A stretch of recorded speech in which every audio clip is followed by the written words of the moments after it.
Bonjour et bienvenue sur Sobrecrate. Aujourd'hui, épisode 11 de Philosopher la paix, où nous allons parler de Freud. Mais pas de la paix comme idéal moral, ni comme simple absence de violence. Chez Freud, la paix n'est jamais un état naturel. Elle n'est pas donnée, elle est toujours une pacification, un travail, une construction, une opération fragile par laquelle une force est contenue, liée, détournée, transformée. Et si Freud est si utile pour penser la paix, c'est qu'il part d'un point dur. Il n'y a pas, au fond, une humanité spontanément pacifique qui se pervertirait parfois. Il y a une conflictualité de base, dans le sujet, puis entre les sujets. Et la paix n'est possible que comme organisation de cette conflictualité. Commençons par les leçons d'introduction à la psychanalyse, et plus précisément les leçons 19, 20 et 21. Freud y décrit au plus près de la clinique comment le moi tente de se pacifier contre ce qui le traverse. Libido, refoulement, symptômes, résistance et enfin cure. Chez Freud, la libido n'est pas une énergie vague, c'est le nom de la force de la sexualité au sens large, la quantité d'investissement et de pression qui pousse le sujet vers la satisfaction. Et surtout, quand Freud dit sexuel, il ne parle pas seulement de génitalité ou de procréation, il part d'une difficulté conceptuelle nette. Le sens commun réduit le sexuel à l'acte génital en vue de la reproduction et y ajoute un halo de honte, d'indécence, de silence. Mais avec cette définition, une partie des faits cliniques devient incompréhensible. Il faudrait exclure la sexualité des actes manifestement sexuels. Masturbation, baiser, excitation liées à des zones non génitales. Et surtout, on ne comprendrait pas les névroses.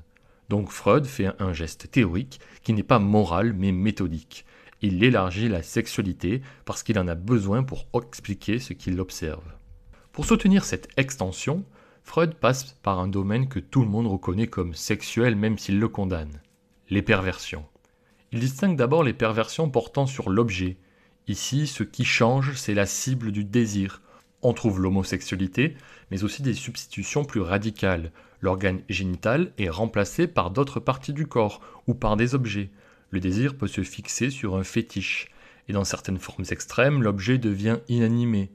Dans l'autre groupe, les perversions portant sur le but, l'objet n'est pas forcément spécial, mais la jouissance se fixe sur ce qui, chez le normal, serait un simple préliminaire.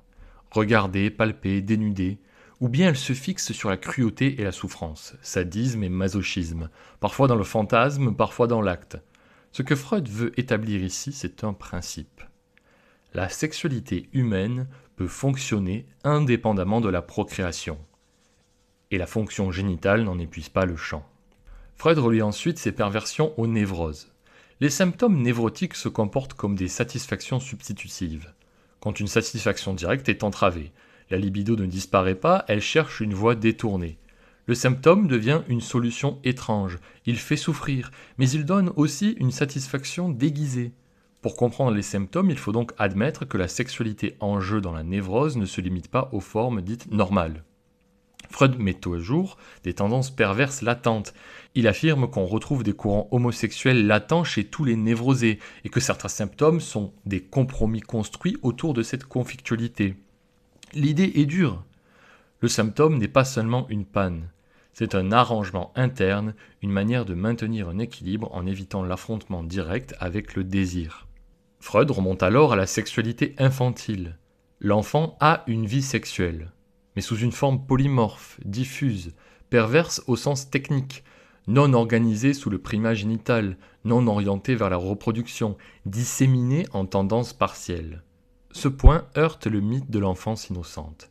Mais Freud insiste, il est biologiquement absurde d'imaginer que la sexualité surgirait d'un coup à la puberté. Ce qui s'éveille à la puberté, c'est surtout la fonction reproductrice, mais elle vient s'installer sur un terrain déjà constitué. Freud prend l'exemple de la succion. L'enfant tète d'abord pour se nourrir, puis il suce pour le plaisir de sucer. La satisfaction se localise dans la zone bucco-labiale. Ce plaisir se détache de la nutrition et devient auto-érotique, pouce, langue, objet. La sexualité apparaît donc comme auto-érotique, cherchant sur le corps propre une source de jouissance. La succion devient alors le modèle de toute satisfaction ultérieure et fait du sein maternel le premier objet d'amour. Même logique du côté de l'excrétion. Défécation et miction peuvent être des sources de plaisir. Puis le monde extérieur impose un frein. Propreté, interdit, honte. C'est déjà une scène de pacification. Ce qui plaisait doit être contrôlé et parfois vécu comme sale. Freud ajoute que l'enfant, au départ, ne ressent pas de dégoût pour ses excréments. Il lui semble une partie de lui-même. Plus tard, la valeur attachée à cet objet se déplacera vers le cadeau, puis l'argent. Tout cela indique la continuité.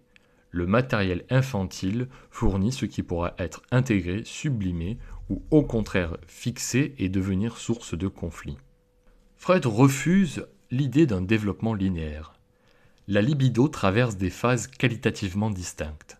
Avant le primat génital, il y a des organisations prégénitales, une phase orale, puis sadico-anale, où tendance agressive et plaisir anal occupent le premier plan. La polarité structurante n'est pas encore masculin-féminin, mais actif-passif. L'agressivité n'est donc pas un accident tardif. Elle apparaît tôt comme une composante de la vie pulsionnelle. Deux objectifs guident le développement. Sortir de l'auto-érotisme en investissant un objet extérieur et unifier les objets des tendances partielles en un seul objet d'amour. C'est dans ce mouvement que se forme le complexe d'Œdipe. La mère devient premier objet d'amour, le père apparaît comme rival ou obstacle, et la jalousie s'organise. Chez la fille, le schéma se présente en miroir. Préférence pour le père, rivalité avec la mère. Freud étend cette trame à la fratrie et à la jalousie familiale. Et la clinique des adultes montre une version amplifiée, fantasme de mort, désirs incestueux, culpabilité. La tâche psychique cruciale à la puberté est alors de renoncer aux objets incestueux et de déplacer la libido vers des objets compatibles avec la réalité et la culture. La paix du moi se joue ici comme passage. Quitter des objets impossibles sans fixation, sans septum, sans effondrement. Après libido et Oedipe, Freud revient à l'expérience centrale, la résistance. Le paradoxe est que le patient qui vient pour guérir résiste à la guérison. Il souffre, dépense temps et énergie, et pourtant il s'oppose. La résistance apparaît dès l'association libre. Silence, honte, objection, tri, territoire privé. Puis elle change de forme, résistance intellectuelle, curiosité théorique, qui détourne du travail intérieur. Chez l'obsessionnel, le doute devient une forteresse. Tant que je n'y crois pas, ma maladie ne bougera pas. Viennent ensuite les résistances du transfert. Le patient rejoue des affects anciens dans la relation au thérapeute. Rivalité, défi, besoin de triompher ou transfert amoureux, jalousie, fixation. Freud insiste. Ce n'est pas un accident, c'est un matériau clinique central, parce que le transfert met en scène les conflits qui soutiennent la névrose. C'est dans ce cas que Freud théorise le refoulement. Ce qui s'oppose à la guérison est ce qui a produit la maladie. Un désir ne peut pas accéder à la conscience, il est repoussé, mais il conserve son énergie. Il revient sous forme de symptômes. Freud propose alors son modèle topique, inconscient, préconscient, censure. Le symptôme est une formation du compromis. Il satisfait la libido de manière déguisée, tout en servant les défenses du moi.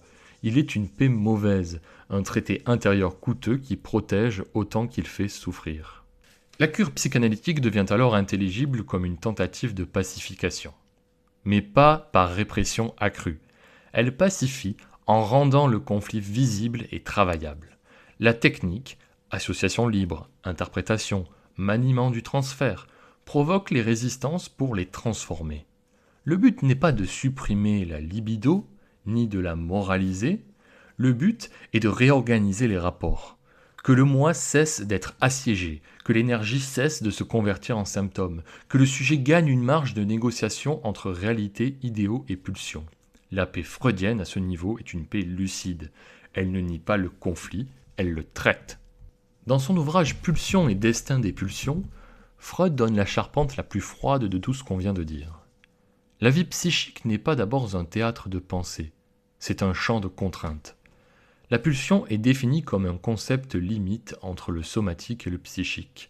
Elle n'est pas une stimulation venue du dehors, un bruit, une lumière, un choc, mais une excitation venant de l'intérieur du corps, qui impose au psychisme une tâche. Freud dit très précisément « La pulsion est le représentant psychique d'excitation interne, et elle mesure l'exigence de travail imposée au psychique par sa liaison au corporel. » La conséquence est directe. Le psychisme n'est jamais spontanément en paix, parce qu'il est structurellement soumis à des demandes internes qui ne s'éteignent pas seulement par décision. Ce que nous appelons paix intérieure n'est donc pas une absence de pression, mais un équilibre provisoire dans la gestion de pression constante. Freud découpe ensuite la pulsion en 4 paramètres. Et chacun explique une dimension de la conflictualité. D'abord la poussée. C'est le facteur moteur, la quantité de force, la pression. Or cette poussée a une propriété décisive. Elle insiste tant que la source n'est pas soulagée. On comprend alors pourquoi l'évitement ne suffit jamais. On peut déplacer, différer, couvrir, mais la poussée revient. Deuxièmement, le but. Le but final est toujours la satisfaction, c'est-à-dire la réduction d'une excitation. Mais ce but final peut être atteint par des voies très diverses. Freud insiste sur les buts intermédiaires, les détours, les compromis. Et c'est là que la clinique devient intelligible. Les symptômes, les fantasmes, les conduites répétitives peuvent être comprises comme des voies substitutives vers un apaisement partiel. Puis, troisièmement, vient l'objet, ce par quoi la pulsion atteint son but. Et Freud dit que l'objet est ce qu'il y a de plus variable. Il n'est pas lié originairement à la pulsion. Cela explique la plasticité, mais aussi l'instabilité des investissements.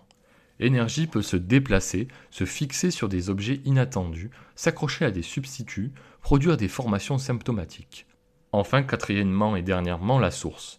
Processus somatique localisé dans un organe ou une zone du corps que la psychologie ne peut pas entièrement maîtriser, parce que l'étude des sources dépasse son champ. Ici, Freud rappelle que la théorie psychique ne peut pas se fermer sur elle-même. Une partie de la causalité est ancrée dans le corps. Donc, même au niveau conceptuel, il n'y a pas de paix totale. Le psychisme est un système qui travaille sur quelque chose qui lui échappe en partie. Freud propose aussi une classification.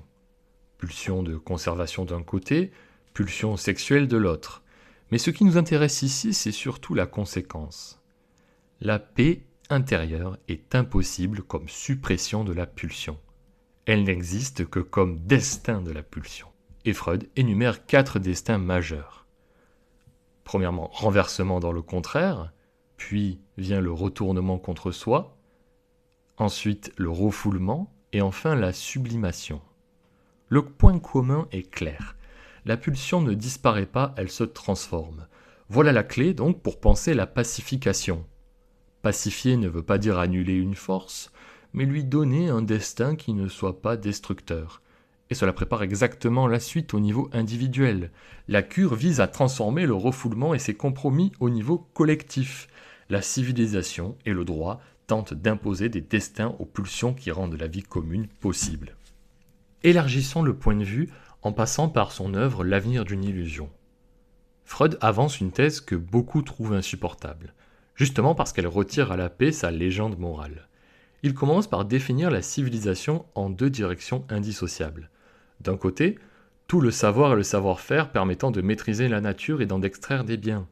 De l'autre, les institutions nécessaires pour régler les relations entre les humains, notamment la répartition de ces biens. Ce double aspect est essentiel. La paix sociale ne tient pas seulement à de bonnes intentions. Elle dépend d'un régime matériel et institutionnel. Mais Freud ajoute immédiatement que ces 2 directions ne sont pas indépendantes. Le niveau de satisfaction pulsionnelle possible dépend des biens disponibles, et les relations entre humains en sont profondément influencées. Autrement dit, dès qu'il y a partage, il y a frustration possible. Dès qu'il y a rareté relative, il y a tension. Dès qu'il y a institution, il y a contrainte. C'est ici que Freud formule une célèbre phrase « Chaque individu est virtuellement un ennemi de la civilisation ». Pourquoi ? Parce que la civilisation vise un intérêt universel, la stabilité du collectif, alors que l'individu vise d'abord la satisfaction de ses propres pulsions. Cela ne veut pas dire que l'individu est mauvais moralement, cela veut dire qu'il existe une opposition structurelle entre la logique pulsionnelle et la logique communautaire. Si rien ne contraint, les désirs entrent en collision, possession, jalousie, appropriation, domination sexuelle, rivalité. Freud va jusqu'à rappeler qu'un individu peut entrer dans une relation à l'autre où l'autre est traité comme un bien, comme force de travail ou comme objet sexuel. Donc la violence n'est pas seulement politique, elle est inscrite dans des usages possibles du lien à autrui. À partir de là, la paix civile prend un sens très spécifique. Ce n'est pas l'accord spontané des volontés, c'est le résultat d'une contrainte permanente. Freud insiste sur l'expérience subjective. Les humains sont incapables de vivre isolés, mais ils ressentent comme lourdement oppressants les sacrifices que la vie commune exige. Voilà ici un point crucial. La paix peut être vécue comme oppression parce qu'elle implique renoncement, limitation, canalisation. Ce renoncement est souvent interprété subjectivement comme une injustice. Pourquoi moi? Pourquoi pas eux? Pourquoi renoncer à ce que je veux? Et c'est précisément là que la paix est fragile, car elle repose sur un travail de limitation qui est constamment ressenti comme coûteux. Freud conclut alors sur la fonction des institutions. Elles ne servent pas seulement à répartir, mais à défendre la civilisation contre les impulsions hostiles des individus. Il y a une logique quasi militaire au cœur de la vie civilisée. Dispositif, impératif, coercition. Cela ne veut pas dire que la civilisation est simplement répression. Cela veut dire qu'elle est un montage qui tient parce qu'il existe une force organisée pour faire tenir les règles. Et ce point fait le lien direct avec la lettre à Einstein que nous allons étudier. Quand Freud parle du droit comme violence organisée de la communauté, il reprend cette idée à l'échelle politique. La paix sociale n'est pas une disparition de la guerre, c'est une guerre déplacée. La société gagne une paix relative au prix d'un conflit intérieur chez le sujet et d'un appareil institutionnel prêt à contraindre ce qui dévie. Dans la suite de l'avenir d'une illusion, Freud montre également comment une société et un sujet peuvent obtenir une forme de pacification sans résoudre le conflit réel. Freud définit les doctrines religieuses comme des illusions. Et il faut entendre le terme exactement. Une illusion n'est pas une simple erreur, c'est une représentation soutenue par un désir. La force d'une illusion ne vient pas de sa preuve, mais de l'intensité du besoin qu'elle satisfait. Besoin de protection, de justice, de consolation. Du point de vue de la paix, cela veut dire que la religion peut produire un apaisement, parfois immense, précisément parce qu'elle répond à des angoisses qui autrement resteraient ouvertes. Freud rattache l'origine de ce dispositif à la détresse infantile. L'enfant est vulnérable, dépendant, exposé à des dangers qu'il ne maîtrise pas. Il cherche protection et c'est la figure paternelle au sens fonctionnel, pas forcément biographique, qui incarne cette protection. Lorsque l'adulte constate que la détresse ne disparaît jamais vraiment, il réactive ce modèle et s'accroche à un père plus puissant, Dieu.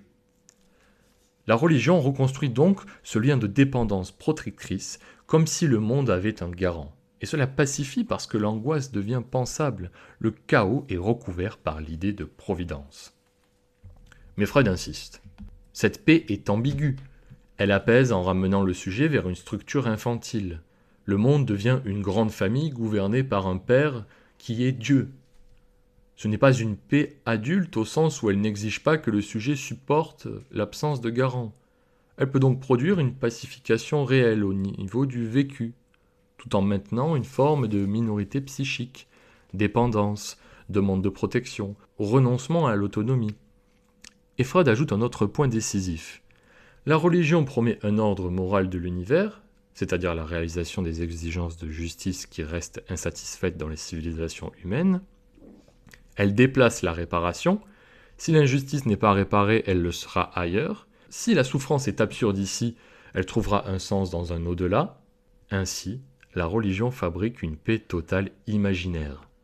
Paix avec le monde, paix avec la société, paix avec soi, mais au prix d'un déplacement qui va au-delà du réel, qui sort de la réalité.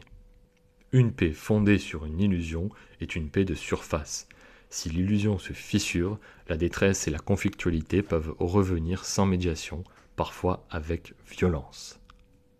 Terminons notre approche par la lettre de Freud à Einstein. Pourquoi la guerre est une lettre qui est écrite en 1932. C'est l'endroit où Freud articule explicitement psychanalyse et politique internationale. Il part de l'opposition droit-force, qu'il reformule en droit-violence, et il propose une généalogie sans romantisme. Historiquement, le droit naît de la violence. À l'origine, les conflits d'intérêts sont réglés par la force brute. Les armes prolongent le corps et la supériorité devient aussi intellectuelle, mais l'objectif reste le même, contraindre l'adversaire. Et Freud ajoute une nuance glaçante. On peut préférer asservir plutôt que tuer. ce que produit l'esclavage et maintient une menace de vengeance. Autrement dit, la paix n'apparaît pas comme alternative pure à la violence, elle apparaît comme forme stabilisée d'un rapport de force. Le tournant vers le droit se produit quand plusieurs faibles s'unissent contre un plus fort. L'union fait la force, dit-on. La violence individuelle est brisée et transférée à la communauté. Le droit devient alors la violence organisée de la communauté contre celui qui transgresse. Freud insiste. Pour que cela tienne, il faut une union stable, des lois, des organes, une force prête à s'exercer, mais aussi des liens affectifs entre les membres. Ici, Freud donne une définition précise de la paix politique. Elle n'existe que là où la violence a été monopolisée et encadrée par une instance commune, et où les individus acceptent cette instance parce qu'ils s'y reconnaissent. Mais Freud détruit aussitôt également l'illusion d'une communauté égalitaire. Dans les faits, inégalité et domination apparaissent. Sexuellement, au niveau des générations, des vainqueurs et des vaincus, le droit devient alors l'expression d'intérêts dominants. Et la paix est travaillée par deux mouvements permanents.